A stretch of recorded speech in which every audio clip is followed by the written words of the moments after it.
un Ok, área positiva. bueno, buenísimo. Bueno, muy buenas tardes a todos y todas. Quiero darle la bienvenida a este tercer y último día del octavo Congreso de Innovación, Ambiente e Ingeniería, organizado por el Programa de Educación en Ciencia y Tecnología de la Secretaría de Extensión Universitaria de la UNC, en conjunto con la Facultad de Ciencias Exactas, Físicas y Naturales, a través de su Secretaría de Extensión, la Secretaría de Graduados y el Centro de Estudiantes. Mi nombre es Tomás Pressman, soy ingeniero biomédico, prosecretario de graduados de la Facultad de Ciencias Exactas y hoy tengo el agrado de acompañarlos durante el Congreso. Ahora daremos inicio a la charla denominada Data Analytics, el arte de hacer preguntas, a cargo de Daniela Ratia, licenciada en Geografía por la Universidad Central de Venezuela, con estudios de posgrado en Investigación Social y Políticas Públicas en Argentina, especialista en Sistemas de Información Geográfica. Ha realizado múltiples cursos de formación en Big Data, Data Science y Machine Learning, asimismo en lenguaje de programación como R y Python. Se ha profesionalizado en el mundo de datos durante los últimos 10 años, tanto en ámbitos públicos como privados, con el foco en la explotación, análisis y visualización de datos. Actualmente se desempeña como profesional en la industria de telecomunicaciones y como docente en SIG, R y Data Analytics. Les recuerdo a todos los participantes que esta charla está siendo grabada y la van a poder revivir en el canal de YouTube de la Facultad de Ciencias Exactas, Físicas y Naturales.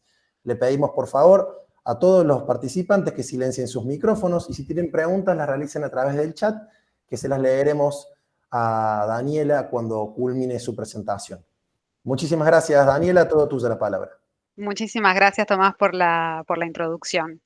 Bueno, yo además de la presentación, también me gusta decir esto cuando arranco a hablar sobre estas cuestiones que uno hace, ¿no? Y el desarrollo profesional que uno va alcanzando con el trabajo, con el estudio, que además me autodefino como curiosa y data freak, que es parte para mí de lo que define a los profesionales que estamos metidos en el mundo de los datos. Yo antes que nada, y para presentarles, para arrancar esta presentación y esta charla, que va a ser un poco interactiva en algún punto, yo les voy a avisar y le voy a pedir a Tomás también que me haga el favor de habilitarlo en el chat. Me imagino que todos tienen habilitado para escribir en el chat. eh, para hacer un ejercicio en la mitad de la charla, ¿sí? Pero antes que nada quiero mostrarles este gráfico que tienen acá. Quizás algunos de ustedes ya lo han visto o ya lo conocen por ahí con alguna renovación o con algún giro más, pero me gusta iniciar con este porque fue quizás uno de los primeros y de los más populares, cuando se empezó a hablar de la importancia o la vigencia, la entrada de todo esto que se llamaba Big Data en algún momento, ¿no? De nuestras vidas recientes. Mírenlo bien, ¿sí? A pesar de ser una infografía que se creó en el año 2014, el concepto de lo que representa sigue aún vigente y no ha perdido validez en absoluto, aunque hoy, si se quiere, en una escala mayor. Lo que nos quiere contar esta infografía que están viendo en este momento es que, como ven, hace unos años, apenas 6, en cada minuto, cada 60 segundos, como dice acá, se generaba todo ese contenido que ven allí. O sea, quizás no se vea a detalle cada uno de los paréntesis que están acá, ¿no? Pero en cada 60 segundos, en resumen, se generaban alrededor de 98.000 tweets, 695.000 estatus de Facebook, 11 millones de mensajes y tipo instantáneos, ¿sí? De WhatsApp o distintas plataformas, casi 700.000 búsquedas en Google, etcétera.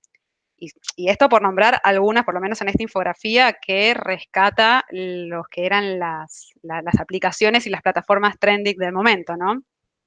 Ahora veamos este gráfico que tiene unos añitos más, ¿sí? Es del año 2018 y que, bueno, además de ser quizás un poco más legible, mantiene el mismo concepto. Y lo que nos está queriendo decir en esencia es lo mismo, ¿no? Pero diversificando las herramientas, las otras redes sociales que se han ido sumando a nuestro quehacer digital. Sobre todo también me llama la atención esto, ¿no? Como en 4 años explotó. Si la infografía anterior mostraba solamente 6 interacciones con distintas plataformas, hoy podríamos hablar de más de 20, si se quiere. Pero lo que quiere decir, además, utilizando la misma escala temporal, ¿no? Es que cada minuto, cada 60 segundos se genera todo este contenido alrededor del mundo. ¿Sí? Yo les quiero traer como una anécdota, ¿no? Como una historia, más que una anécdota, un dato puntual, que es que se estima que hoy en día una persona promedio conectada en una ciudad, ¿no? En un entorno urbano, con acceso a internet, a un dispositivo, como la mayoría de nosotros seguramente, con un celular en su mano, se genera por día y por segundo 1.7 megabytes. ¿Sí? Para que se hagan una idea. 1.7 megabytes cada segundo cada persona en el mundo, conectada con un celular. ¿Qué sería esto? Estaríamos hablando de aproximadamente 100, ¿no? 102 megabytes por minuto. Y pongámosle que yo había sacado la cuenta en algún momento y son cerca de 6.100 megabytes por hora. Y vamos a poner que, bueno, que no estamos todo el día las 24 horas. Vamos a poner, para hacer este, como criterioso, solamente 8 horas, ¿no? De producción de contenido. Estamos hablando de cerca de 48 gigabytes de información por día cada uno de nosotros. ¿Se imaginan? O sea, imagínense cuando ustedes postean una foto, un tweet, las cookies que revisan, que toman nuestros datos cada vez que navegamos en una página web, nuestros datos de ubicación, las compras que realizamos, los que chequeamos en Mercado Libre, la música que oímos, ¿sí? Que enviamos y recibimos datos, las opciones, las opiniones que compartimos a través de Google, los mails que mandamos, WhatsApp, audios, todo. Imagínense todo eso, 48 gigabytes. Es algo que casi que no nos cabe en la cabeza. Y yo por eso se los traje en una relación por ahí para que ustedes más o menos se hagan la idea. Estamos hablando de cerca de 10 películas HD juntas, descargadas. 10 películas completas.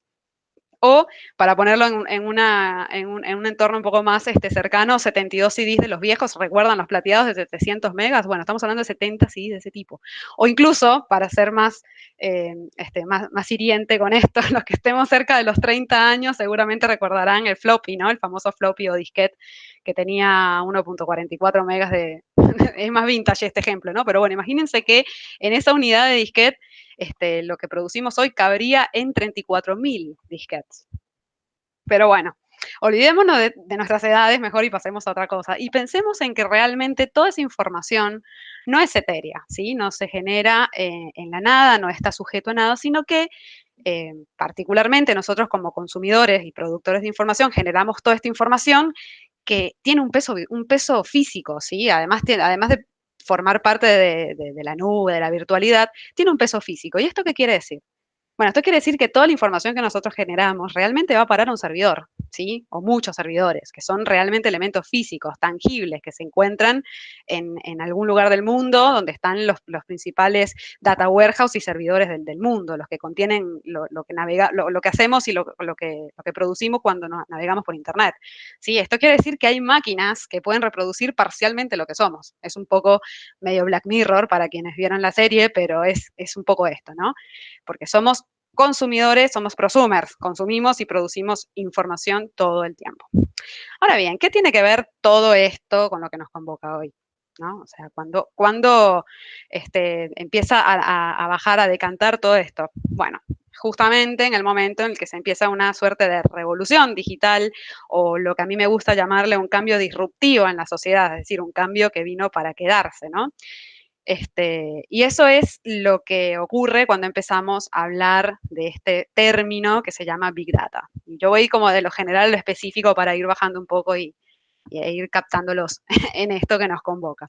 Por ahí en el año 2008 quizás ya se empezaba a sonar con mucha contundencia, sí, por ahí no en nuestros países, en la región, pero sí por ahí en Estados Unidos, en Europa, empezaba a nombrarse mucho esta cuestión de Big Data, ¿no? Big Data, todo es Big Data, la Big Data dice que tal cosa, ¿no? Como si fuera una persona que se llamaba Big Data y era una suerte de erudito, erudita de algo y tenía la posta de todo.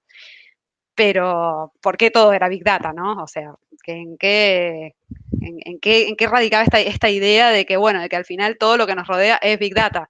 Y bueno, justamente porque la Big Data viene a ponerle una dimensión a un nuevo recurso digital gigantesco, enorme, que teníamos conviviendo con nosotros todos los días, que significan los datos. Es decir, la Big Data empieza a tomar dimensión en el momento en el que a los datos se les empieza a tratar como un recurso y se empieza a tratar como un valor. Es decir, que los datos ya no son una cuestión ahí que está en el aire o en algún registro de nada, sino que es un recurso. Y como todo recurso, se va a explotar y se va a obtener beneficio o un valor a partir de él. Se le llama hoy el oro del siglo XXI, con algunas otras referencias, algunas otras metáforas que le ponen a la data en este lugar. Y como todo cambio disruptivo, además, es uno que marca un hito en la sociedad y entonces, al marcar un hito y a empezar a profundizarse en toda esta llegada de esta terminología, de esta cosa nueva que está pareciera en el aire, bueno, empiezan también a aparecer un listado interminable de términos, palabras, nuevas expresiones, formas distintas de llamar todo esto y entonces por eso les muestro estas nubes, ¿no? Que ven ahí, voces, información, business, intelligence, visualization, big data, system, programación, todas estas palabras que empezaron como que vinieron todas juntas, ¿no? Y que al final todo eso le daba como cuerpo a lo que se llamaba big data. Y nosotros más o menos ahí tratando de entender, sabíamos que algo existía, pero no sabíamos qué era realmente. Y también sabíamos que, como les dije antes, había llegado para quedarse.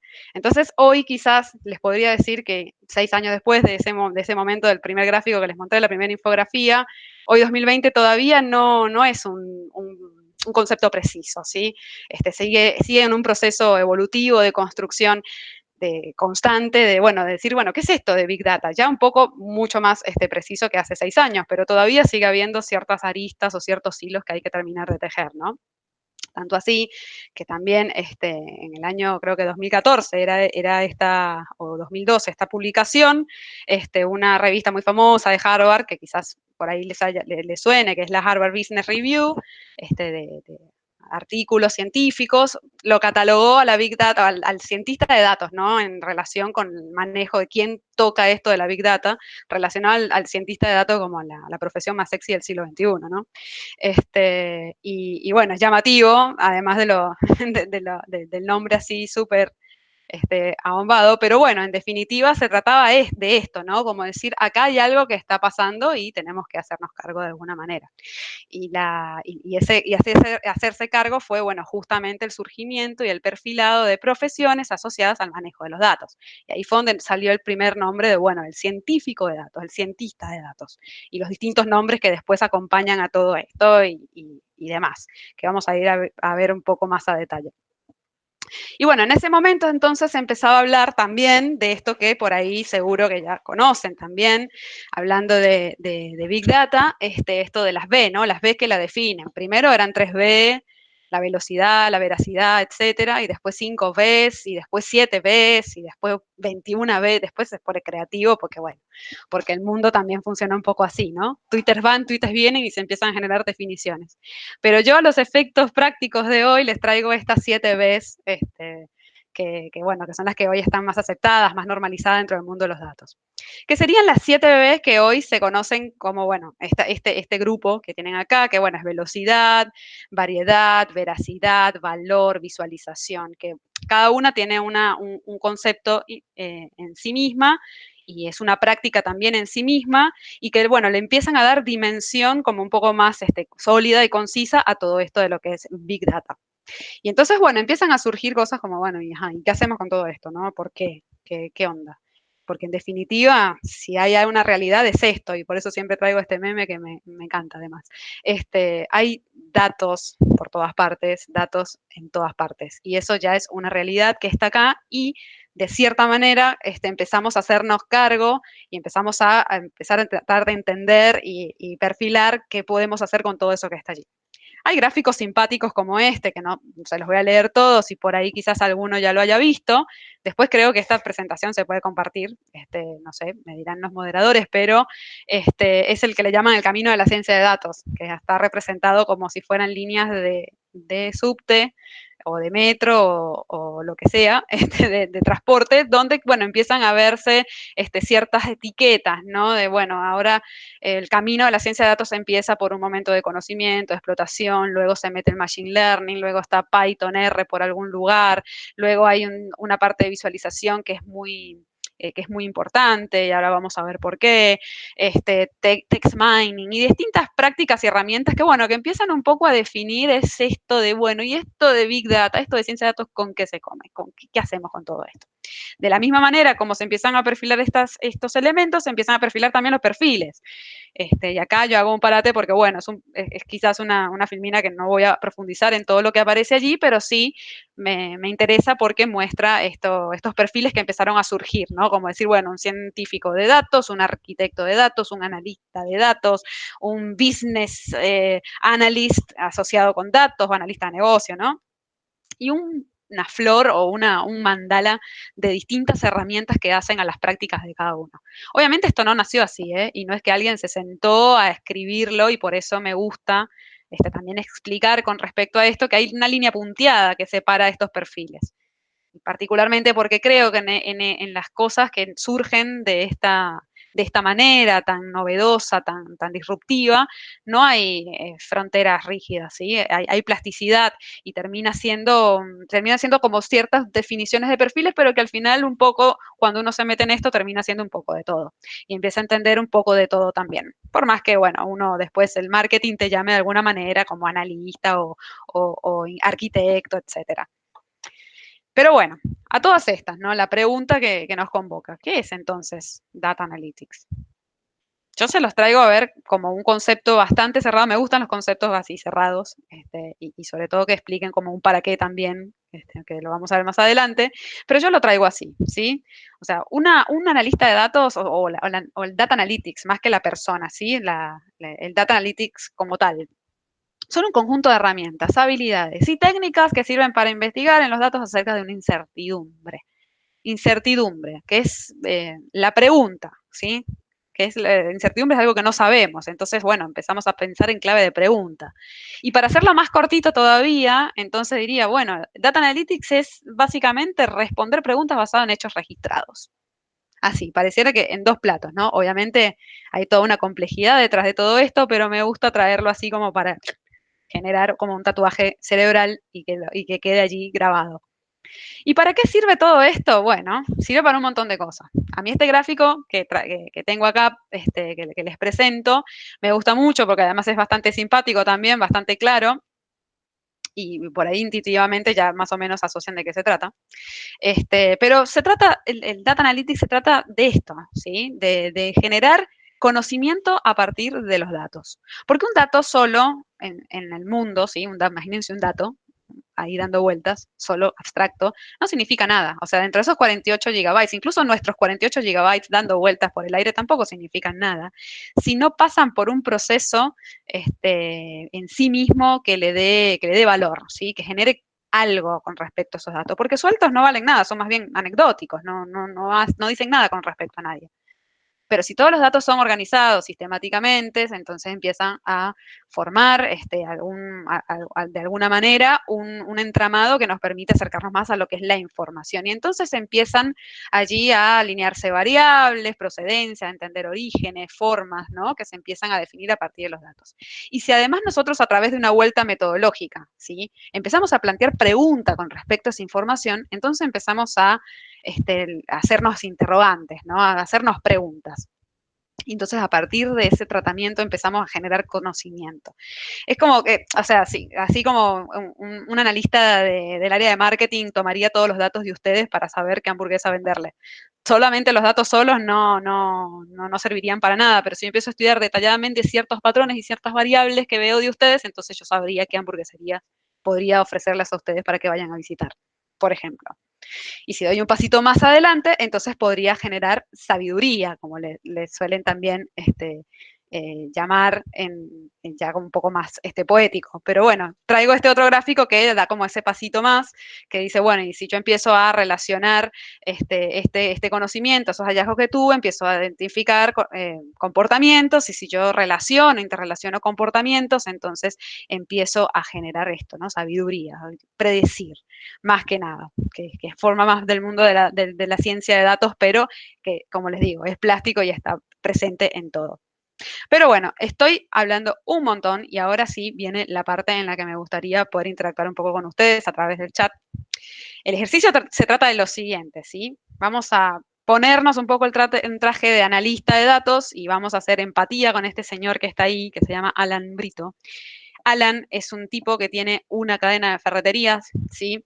Que vende esas tiendas que tienen de todo, que uno va y tienen pega, pegamento y la gotita y cinta y todo. Bueno, imagínense y hagan empatía con el señor. Y a partir de este momento, ustedes van a tener un minuto, si quieren, para compartirme qué preguntas le harían a él con respecto a su negocio, con respecto a todo lo que se asocia a su trabajo como analistas de datos. ¿Qué preguntas harían? Y acá voy a abrir el chat. A ver.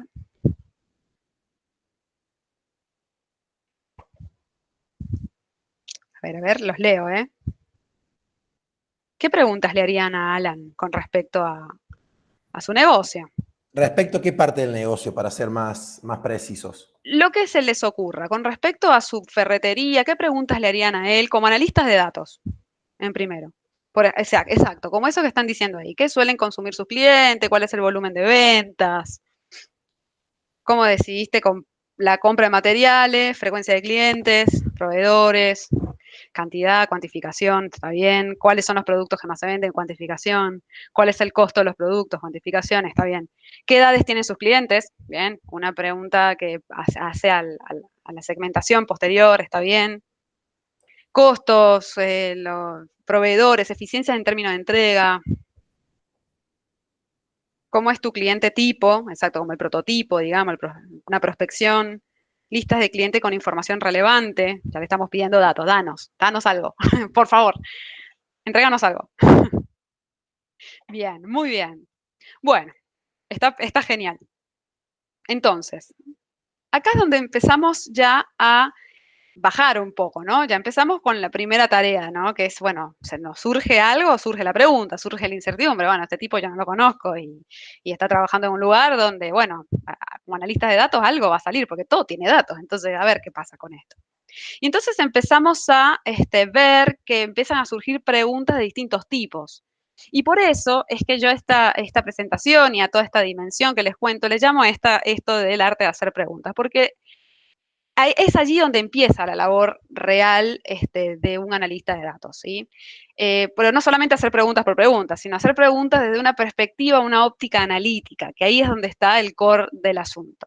Y entonces empezamos a ver que, bueno, la mayoría de las preguntas, ¿no? Que empiezan a surgir naturalmente, porque así pensamos, son estas preguntas de tipo cuantitativa, ¿no? Como, bueno, ¿qué son? ¿Qué vende? ¿Cuántos son? ¿Cuántos clientes? ¿Cuánto gana?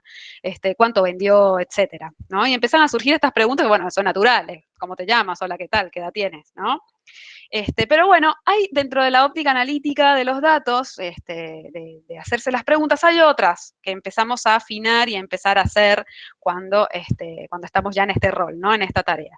Preguntas de tipo comparativa, como por ejemplo, bueno, ¿me va bien con respecto al año pasado? ¿Sí?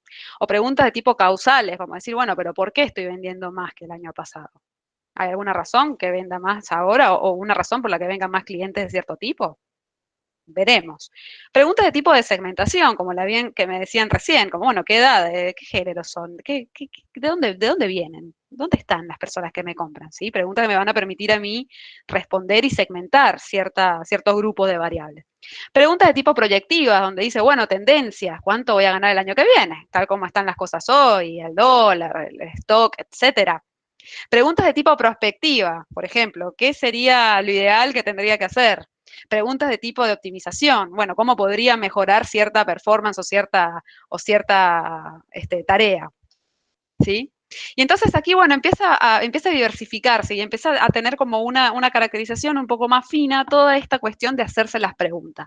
Porque hacerse las preguntas es el punto inicial y porque realmente hacerse las preguntas son las que empiezan a perfilar las necesidades, las acciones que debemos tomar, las decisiones, los cambios que se toman cuando bueno, a partir de la evidencia, resultado de los datos, empezamos a resolverlo, ¿no? Y entonces, bueno, parte de esta tarea también implica un desaprender, ¿sí? Un desaprender en la forma como nosotros hacemos las cosas metodológicamente, porque nosotros por ahí, y quizás será el caso de algunos que ya trabajen con datos, empezamos primero a esto, ¿no? Dame la base de clientes, mandame todos los datos, ¿sí? Todo, todo. Y me meto y descargo CSVs y Excels y después descargo un montón de información y mapas y todas las cuestiones que puedo tener que me hagan a lo que yo creo que voy a necesitar. Pero la realidad es que tenemos que empezar sí o sí primero en hacernos las preguntas y no en buscar todos los datos. Primero vienen las preguntas, ¿sí? Y después de esas preguntas yo empiezo a definir las métricas, porque yo digo, bueno, ¿cuántos clientes tengo? ¿Cuántos clientes me compraron? Bueno, entonces ahí empiezo a definir una cantidad, digo, bueno, si son clientes, lo voy a contar en cantidad de clientes. Y entonces empiezo a definir métricas, ¿sí? Si es facturaciones en pesos, si algún indicador por ahí que sea más pulento, que me empiece a hablar de métricas, ¿sí? Y esto hace al cómo se responden esas preguntas. Después de eso, bueno, empezamos a generar un modelo lógico ya basado en una cuestión metodológica donde empezamos a ver, bueno, de qué depende las respuestas o a esas métricas o cómo las vamos a hacer, cómo se comporta, cómo vamos a metodológicamente trabajar con esto. Luego viene la información que nosotros tenemos que empezar a definir. Bueno, ¿cómo voy a calcular esas métricas? ¿Cómo alimento ese modelo que me responde ciertas métricas? ¿De dónde viene la información? Y hacer como un arqueo de todo lo que está dando vueltas alrededor de ya todo este proceso que empezamos a hacer desde el momento que nos hicimos una pregunta. Y al final de todo ese proceso, por eso digo de desaprender, es donde vamos, es el momento en el que vamos a ir a decir, bingo, tengo lo que necesito y tengo las preguntas que voy a responder y entonces voy a ir a buscar los datos. Esto no quiere decir, por supuesto, que no nos podamos hacer repreguntas y reprocesos en todo el camino, ¿sí? Porque al final es un proceso justamente analítico que te pide una perspectiva plástica y flexible para poder sorprender, digamos, creativamente a todas estas cuestiones que nos planteamos. Luego de todo esto, entonces empiezan a surgir las respuestas que le van a dar resultado a esas preguntas que nos hicimos al principio. Este gráfico que muestro acá es quizás uno de los más conocidos también, dentro del proceso en sí mismo se le llama el proceso del análisis de los datos, y que es muy bueno porque, bueno, logra resumir en grandes platos todo lo que está involucrado en el proceso mismo de la analítica, ¿sí? Y muestra además su simplicidad, lo que me gusta es que con su simplicidad muestra sinérgicamente los distintos pasos evolutivos y también retrospectivos a la hora de buscar una respuesta, ¿sí? Un resultado. Pasamos primero, se los nombro rápidamente, ¿no? Como, bueno, una fase de importación, Daniela, sí. disculpa que te interrumpa, pero bueno, estamos en horario, pero la charla siguiente se ha reprogramado, por lo cual tenemos un hueco en el Congreso hasta las 6. Así que no hace falta que te apures, está apasionante, la Listo. verdad, Bueno. toda tu charla, así que tenés, por lo menos, si te interesa, media hora más para seguirnos Dale, sí. contando. La verdad, Igual, excelente. bueno, muchas gracias. No, tengo como unos 5 minutos por ahí más, pero le No, empecé a no hay meter ningún pata apuro. porque me quería acercar a la parte donde hacen preguntas y por ahí No hay intercambiamos. ningún apuro, nos queda todavía media hora para que te sigas explayando y si alguno tiene ganas de hacer alguna consulta es el momento para aprovechar la presencia de Daniela. Disculpa la Genial. interrupción y continuemos nomás. No, no, por favor, gracias a ti, Tomás. Bueno, les comentaba, ¿no? Entonces, en una primera instancia hay una etapa de búsqueda, ¿no? De la información, de manejo de formatos, bueno, ver, ya después de que logré todas este pasito que les comentaba antes, bueno, empezar en la búsqueda y la importación de datos. Si son estructurados, si no son estructurados, de qué dependen, cómo están construidos, si tienen calidad, ¿sí? Y luego un proceso de ordenamiento de los datos, ¿no? Donde, bueno, toda la data siempre viene sucia. Imagínense todas las personas generando 48 gigabytes de datos y bueno, es obvio que cuando nosotros obtenemos información siempre viene con problemas, con datos vacíos. Todas son las cuestiones que hacen a la técnica misma a la práctica misma del analista de datos, que también se compone de un montón de técnicas, como ese caminito que les mostré antes, que parecían líneas de subte. Bueno, que tienen que ver, bueno, justamente con la normalización y de la puesta en marcha de set de datos que sean óptimos para la incorporación en algún modelo, para que, bueno, nos responda bien a nuestra analítica y no metamos datos erróneos en análisis que después van a dar resultados erróneos. Y bueno, procesos como el ETL, que bueno, es extracción, transformación y carga de datos, distintos manejos, ¿sí? Pero yo quiero rescatar más que nada el circuito. Yo traigo estas cositas, dibujos y otras frases alrededor un poco para ejemplificar.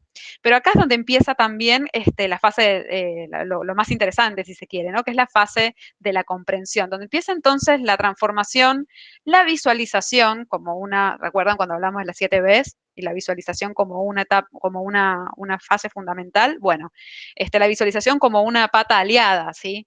De la analítica de datos. Y el modelado, en un proceso continuo, como les decía, ¿no? Plástico, sinérgico, bueno, que no se queda solamente en un ciclo lineal, sino que se permite circular alrededor de los resultados obtenidos para justamente generar comprensión profunda de los datos con los que estamos trabajando, para después pasar a una fase importantísima, y es la que termina de darle un cierre categórico al quehacer analítico desde los datos, que es la comunicación. En la parte también de Big Data, esa parte de visualización, que dice visualización, también se refiere a esto, ¿no? Un dato y un modelo puede ser perfecto, puede ser un modelo analítico genial, pero si no es capaz de comunicar claramente los resultados obtenidos, entonces todo ese esfuerzo quedó perdido. Para eso, obviamente, hay técnicas también, comunicación efectiva, el storytelling, los data drivers encargados de justamente apuntalar este tipo de herramientas para la comunicación efectiva de los datos y un proceso analítico de investigación, sea cual sea la organización. Entonces, bueno, ahora hablemos de la persona, ¿no? El analista de datos. ¿Qué es entonces el data analyst o el analista de datos? Bueno, es una persona, este dibujito me super copa porque, bueno, es la persona versátil, un taco y no sé, una zapatilla, una tablet, un bolsito con un montón de herramientas, un cuadro de Rubik. Para mí esencialmente es una persona curiosa, el analista de datos, ¿sí? Una persona que va a ir por el hueso en lo que ve. Entonces, una definición más formal es esto, ¿no? Una persona que tiene habilidades ágiles, variadas e integrales para responder a problemáticas con creatividad y consistencia basado en la evidencia en datos, basado en datos. ¿Sí? Y esto lo hace el analista de datos también, un poco para redondear la idea, ¿no? Porque no, bueno, no se hace solo también, no se hace, bueno, ahora soy analista de datos. Siempre hay 4 bastiones o pilares fundamentales que me gusta también compartir, que son para mí, desde mi punto de vista y también de otros autores, lo que serían los pilares de un analista de datos, que serían un sólido manejo de estadística, ¿sí? De manejo estadístico, sin asustarse por ahí quienes no son del mundo de las matemáticas. Yo tampoco lo soy geógrafa de profesión, pero bueno, una solidez en cuanto al manejo estadístico. Otra pata de comunicación, ¿sí? Habilidades de comunicación, sea desde la visualización o desde el verbo, ¿sí? Pero la posibilidad de convertir un resultado en un ejercicio que permita comunicar efectivamente a un interlocutor. ¿Sí? Otra pata de programación informática, y le pongo también informática porque, bueno, imagínense procesar 48 gigabytes de información a mano, no es posible. Por eso, desde el mundo de la informática y de los sistemas es donde viene justamente a sacar la bandera y decir, bueno, esto es la herramienta de uso más efectiva. La programación ayuda un montón. Y pongo informática porque también hay paquetes que nos traducen ciertos manejos, pero bueno, saber de programación siempre va a ser un buen aliado, un aliado a la hora de procesar grandes lotes de información o más chicos, no necesariamente Big Data, pero es una buena opción. Y finalmente, el conocimiento de dominio. El analista de datos además tiene la particularidad, dependiendo, bueno, yo trabajo en el área de telecomunicaciones, pero también hay, por ejemplo, empresas que contratan a analistas de datos porque tercerizan, o sea, es como que no es que tercerizan, hacen como investigaciones a demanda de distintas empresas, ¿sí? Entonces, bueno, hacemos analítica de datos y tenemos un grupo de analistas de datos que no tienen una especificidad profesional, digamos, bueno, de telecomunicaciones o financiero o lo que sea, y van a atacar un tema que sea de demanda. Puede ser una investigación en el mundo agroindustrial o una investigación de Amazon o de Mercado Libre, por ejemplo, o mismo una política pública. Entonces, hay que, justamente el analista de datos tiene esa cuestión de entender desde los datos y empezar a aprender y a empaparse de los conocimientos y de los conceptos indistintamente de la temática que se esté trabajando. Y ahí es donde vengo entonces ya casi con el cierre de la charla y también un poco para leerlos o escucharlos a ustedes. ¿Qué es esto, no? Que viene a decir, bueno, ¿y esto todo medio que para qué? ¿Dónde está lo que me motiva, el entusiasmo de todo esto? Bueno, y lo traigo como una pregunta, ¿datos salvando vidas y ganando elecciones también? o haciendo un montón de cosas, porque hoy los datos es a ver, hoy no, siempre existieron los datos, pero hoy hay tantas experiencias, tantas formas de uso distintas que nos empiezan a abrir la ventana y a decir, che, esto está bueno para poder incorporarlo a mi práctica y a mi quehacer diario. Y quizás es eso la ventanita que quisiera abrirles a ustedes, en el caso de que ya no estén metidos en este fantástico mundo, bueno, para avanzarlos a ese lugar y compartirlo con ustedes. Entonces, sabemos, ¿no?, que todo esto que hemos visto hasta acá nos lleva obviamente rápidamente a pensar en casos de aplicación. ¿No es así? Y ustedes empiezan más o menos a imaginarse. Y dada obviamente la necesidad y la naturaleza de este tema de los datos como recurso, empezamos a vernos casi que naturalmente pensando en casos de uso asociados a marketing, ¿sí? Negocios, bancos, comercio, ¿sí? O desarrollo tecnológico, software, por ejemplo, porque definitivamente son una de las prácticas populares más conocidas, ¿no? Y aprovechables desde el mundo de los datos. Pero hoy quiero especialmente contarles que, además, quiero romper ese tabú, ¿no?, de que solamente esas aplicaciones son las que toman beneficios en cuanto a la ciencia de datos, a la analítica de datos.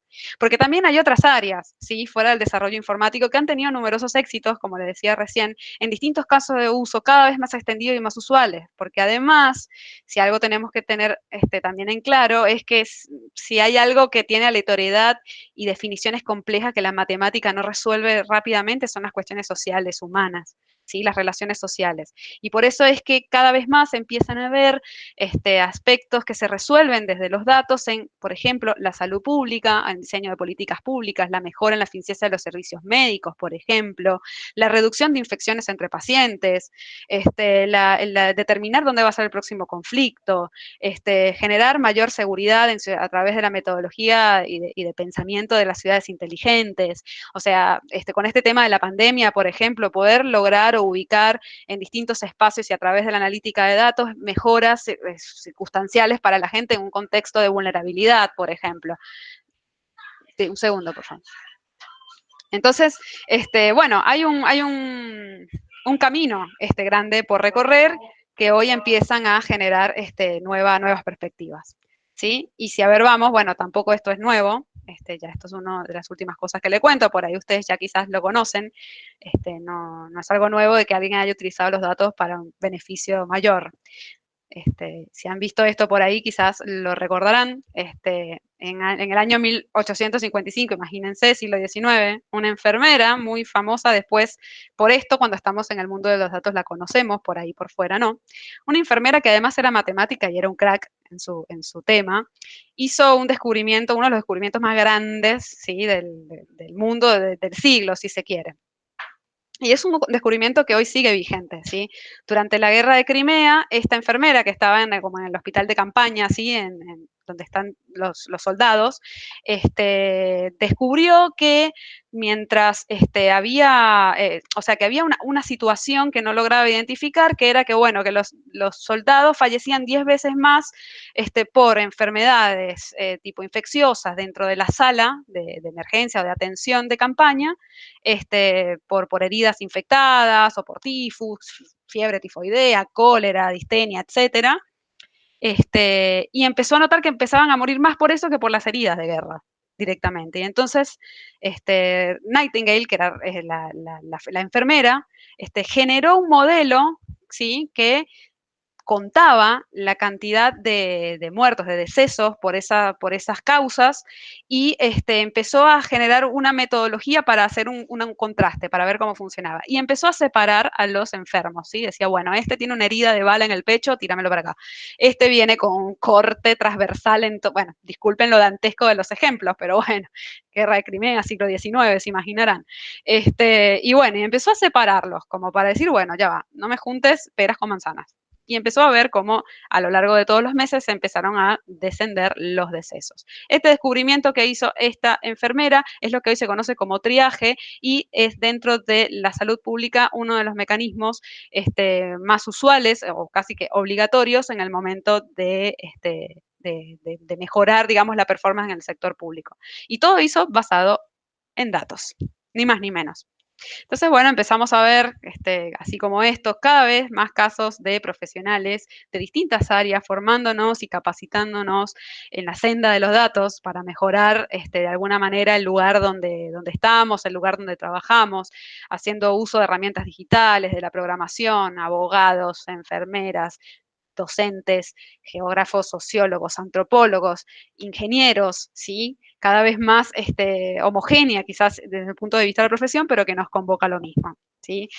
Meternos dentro de la senda de los datos para lograr sacar de ahí un beneficio para el lugar donde estamos, de trabajo, de investigación, de lo que sea. Y sobre todo también agradecer, sobre todo en este camino, a una cosa que a mí me parece que también sigue siendo sorprendente, que es esto, el fenómeno de las comunidades abiertas y colaborativas, ¿no? Donde intercambiamos saberes y conocimientos con otras personas que están en la misma necesidad y el mismo interés. Y bueno, empezamos cada vez a a construir un camino más interrelacionado, más plástico, sí, flexible entre nosotros, entre distintas ciencias y distintas disciplinas, y sobre todo en un camino que marcha a full máquina, literalmente, y sobre todo que representa un camino de ida para quienes somos curiosos y entusiastas de los datos. Así que bueno, muchas gracias. Excelente y apasionante tu presentación, Daniela. Muchísimas gracias. Tenemos varias preguntas para hacerte en el chat. Yo también tengo bastantes preguntas para hacerte. Así que aprovechen los que están conectados y hagan sus preguntas porque después voy a hacer las mías y no voy a leer las suyas. Eh, Carolina Ciordia, sí. Consulta, ¿puede ser que un data analyst sea como un estadista de antaño, obviamente multimedial y con el aporte de la evolución tecnológica? No, para mí es otra, es más que un estadístico, bueno, un estadístico, ¿no?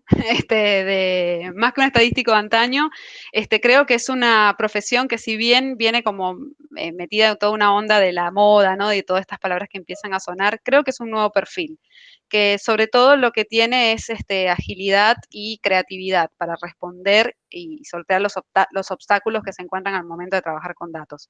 Ciertamente hoy un estadístico de los de antaño te sacaría un stata, ¿no? Y te diría, bueno, con SPSS yo resuelvo estos resultados y estas tablas dinámicas que me dicen algo. Pero el data analyst va un poco más. ¿Sí? Se apuntala en la estadística, por supuesto, pero va un paso más porque va a hacerse las preguntas desde un lugar distinto. No va a responder un resultado o una probabilidad dada a algo ya planteado. Se va a plantear preguntas desde una óptica analítica y distinta. Entonces, bueno, humildemente creo, es mi opinión, ¿no? Como que me parece que está quizás en un modo evolucionado, ¿sí? Con evolución tecnológica, por supuesto, pero sí. Bárbaro. Ahora Pablo Ernesto Bedia Mamani consulta. Hola, ¿es recomendable aprender MATLAB como herramienta o los programas Python o R? Sí, yo acá siempre hago como un stop y digo, bueno, creo que también tiene que ver con una cuestión de personalidad, ¿no? Como que no me canso de aprender nuevas cosas y quizás es propio de la naturaleza el hecho de ser geógrafa, que es una carrera que por ahí no sé si conocen, pero es una carrera muy amplia, pero no específica, ¿sí? No va a ser especificidad en algo. Y por eso quizás en mi naturaleza está esta cuestión de que no me canso de aprender nuevas herramientas, todo lo que sea que venga. Ahora, en cuanto a la profundidad, digamos, o a ganar profundidad con una herramienta en particular, yo creo que ahí estaría bueno, y forma parte de otra charla quizás, ¿no? Conocer todo lo que hay disponible y en función a las necesidades y también a los gustos personales de cada quien, elegir la herramienta que más se acerque o más se adapte a las necesidades de un momento en particular, ¿sí? Yo no soy partidaria de quedarme con una sola herramienta, decir, bueno, MATLAB o meter solamente más que programas, lenguajes de programación como Python o R, que son los más sonados hoy, son los más sexys de hoy en día, sino que, ¿por qué no aprender los dos? Estaría para poder hacer una complementariedad entre ambos, porque vamos a encontrar dentro de la senda del análisis de datos y de la ciencia de datos también, tantos obstáculos en normalización de datos, en dar respuestas a tiempo, que esto no para de evolucionar. Entonces, tener la mente abierta siempre a recibir distintas herramientas que nos pueden solucionar. Por ahí a mí me interesa más la visualización de datos, por ejemplo. desde un punto de vista personal. Entonces, bueno, quiero aprender Python y R aplicado a visualización de datos y por ahí también Tableau y Power BI. Pero entendiendo la cuestión analítica como lo prioritario y las herramientas, bueno, son herramientas, ni más ni menos. Excelente. En línea de la pregunta anterior y la consulta personal, para quienes no estamos embebidos en estas disciplinas, ¿cuáles son los requerimientos en términos de hardware y capacidad de cómputo que implica poder desempeñarse en este ámbito, digamos? ¿Es algo accesible a las personas de a pie, digamos, con computadoras cotidianas o hace falta algún otro tipo de servidor? En cuanto a volumen de datos, o sea, trabajando con grandes bases de información, con grandes Claro, bases de digamos, datos. Claro, trabajar con grandes bases de datos, cuando ya hablamos, bueno, de Big Data, estamos hablando de más de 3 millones de registros o mucho más. Obviamente, tiene que ser acompañado de la posibilidad de contar con herramientas físicas, ¿no? Materiales que lo hagan posible. Computadoras que tengan por ahí, en vez de tradicionalmente un disco duro, por ahí un estado sólido, buena memoria, buena capacidad de procesamiento con un microprocesador que se adapte a las necesidades de utilidad. Y hoy hay toda una revolución también, que tampoco es nueva, pero se viene metiendo fuertemente en las organizaciones, que es la adquisición de nubes, ¿sí? De nubes como servicios de almacenamiento y también como servicios de procesamiento de datos. Donde, bueno, por ahí, como está todo muy, muy nuevo también y que tiene un interés también comercial, Amazon, por ejemplo, vender estos servicios, no resulta del todo accesible para uno. Sin embargo, la cuestión de los datos, la cuestión de investigar sobre los datos es perfectamente manejable con una computadora de hogar. Yo, por ejemplo, y también hacia la pregunta anterior, soy más usuaria de R, generalmente y en este momento. Y con RStudio y con una computadora que me armé siguiendo algunos lineamientos, puedo procesar lotes de información de 7 millones, por ejemplo, y tener una buena performance. Entonces, como que, bueno, es empezar quizás de a poco a explorar todas las posibilidades, porque por ahí uno se imagina que hay que tener una nave espacial y resulta que no necesariamente, que hay programas y lenguajes que por ahí simplifican el costo de procesamiento y lo vuelcan hacia otro lugar para que pueda generar resultados de una manera óptima, ¿sí? Excelente, muchísimas gracias. Acá consultan, ¿enviamos por chat o podemos activar el micrófono? Nos quedan aún 10 minutos que teníamos de tiempo muerto en el Congreso, así que si quieren activar el micrófono, disculpa Daniela, estoy disponiendo de tu tiempo. No sé si No, vos no, por tenés que favor. retirarte. No, yo por ahí hasta 5 minutos porque a las 6 en punto empiezo clases, justamente en Ícaro. Bien, y a las 6 tenemos también otra charla respecto de transferencia tecnológica para el sistema de rentas provincial. Frida está en línea y activó el micrófono. ¿Cómo anda Frida? ¿Cómo andan? ¿Cómo estás Hola, con Frida. Daniela? Muy bien, qué bueno encontrarte acá. Sí, la verdad. Bueno, mi pregunta es quizás más producto de comparar tu formación inicial digamos, lo que elegiste inicialmente y cómo deveniste en Data Analytics. Yo estoy iniciando mi formación de doctorado y me formé inicialmente como en la licenciatura en Administración. Y hoy me encuentro que a todo lo humano, todo lo intangible y quizás más quali, me cuesta traducirlo en datos para poder analizar. Y sin dudas que para la formación doctoral, o sea, tengo intención de complementarlo con la formación quanti.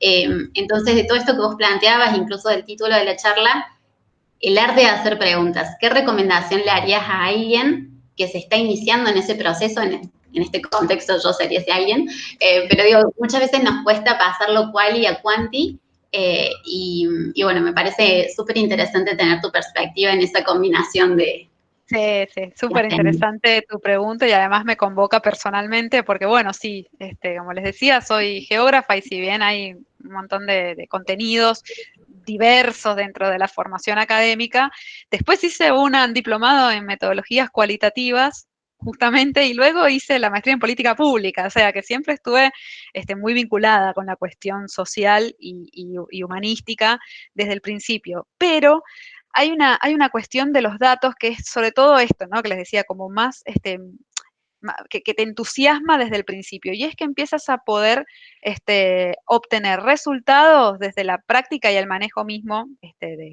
de los datos a disposición, para obtener resultados que por ahí no eran tan visibles, en una variable que por ahí tú pensabas que, bueno, esta es una cuestión social, nada que ver con un resultado matemático. Y en efecto, nada que ver con un resultado matemático, pero empiezas a determinar, gracias a ciertas prácticas dentro del análisis de datos, empiezas a identificar comportamientos que son propios de la aleatoriedad y del misticismo, sí, que implica analizar variables que no son del todo cuantitativas.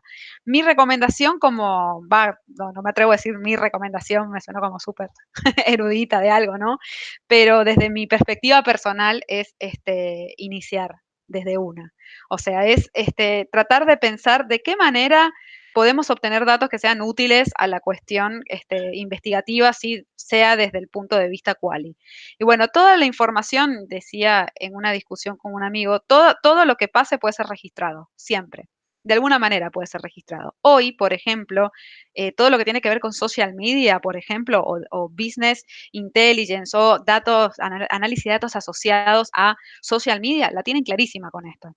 Estudiar comportamientos a partir de los resultados que obtenidos en la interacción con redes sociales, comportamientos distintos de las personas, opiniones, fueron y vieron el punto de inflexión y lograron aprovechar todo esto para generar conocimiento desde una perspectiva que quizás no sea tan fácil sumar como un 2 más 2, ¿sí? Hoy actualmente yo las dos vertientes las uso en mi profesión. Yo soy especialista de datos en datos espaciales. Entonces, claro, hago parte de geografía, ¿sí? De entender, además de toda esta cuestión de los datos, dónde están ubicados los datos y a partir de ahí extraer conocimiento, información desde perspectiva analítica para un resultado en particular, pivoteándome desde la relación espacial. No sé si con esto, podría hablar horas de esto, y no sé si con esto respondo a tu pregunta. De todas maneras, tengo mi mail, cuando quieran podemos intercambiarnos también comentarios, perspectivas, inquietudes, incluso decirte, mira, estás del mundo social, métete de una con R, porque es hijo del manejo estadístico y justamente las variables de tipo social se manejan con estadística, ¿sí? Y empezar a explorar por ahí a ver qué hay y entender y empezar a conocer esto, pero planteados del lugar del Data Analytics como una ventana que se abre y que es un camino de ida. Después de acá no se vuelve. Espectacular, Daniela, muchísimas gracias. La verdad, brillante el contenido y con una claridad docente destacable. Así que muchísimas gracias por la hermosa charla que nos acabas de regalar. Muchísimas gracias a todos los que están en línea. Los invito, si alguno tiene interés, de seguir robándole tiempo a Daniela, sacarle sus últimos 5 minutos. Y si no, vamos a dejar la placa para la próxima charla de las 18 horas.